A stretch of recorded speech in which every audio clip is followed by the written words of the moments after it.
So we had a group of some younger kids come in today to sort of learn about what we do around here and try to get them interested in rockets and space and engineering.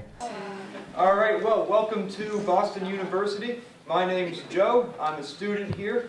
I'm an electrical engineer, and I work on rockets. We started with a presentation on how rockets work, then brought them down to the lab and explained to them how we go from concept through to physical product and how we go about testing all of it and showing them some of the equipment we've built over the years. This stuff right here, this is the math behind how rockets work. This is a little confusing to look at now, but don't worry, because the actual stuff that goes on is really simple. I went to the school before to speak to these kids, and they're incredibly intelligent, and they ask great questions, and they pick up every little detail you put down. When it comes to your rockets, you need to come up with a way of creating all of that gas and energy to push out of the bag. And the way rockets do it is with fire. So, you guys like fire? Yeah. Just say no. Do you guys want to actually see some rockets? Yeah. Okay. So this rocket right here is only about half done.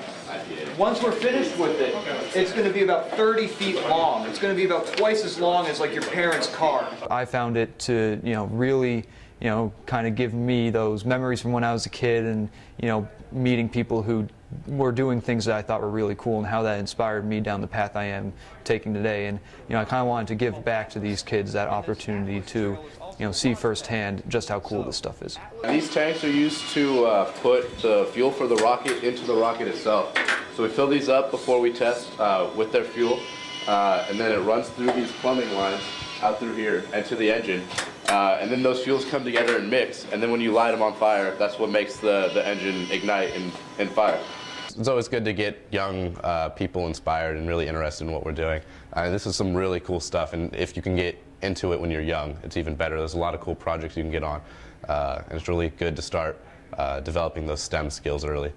Things like this are fantastic for learning because it shows the students that what we're doing in class actually has real-world applications. We're not just teaching them math to keep them busy, we're teaching them math because this is how you can use it in real life, or look at what you can do in science, look at the amazing things that can be done. Let's play engineer for a minute.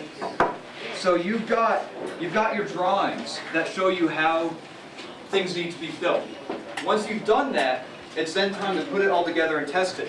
So if you guys want to follow me into the other room back here, we can show you some of the stuff we've actually built.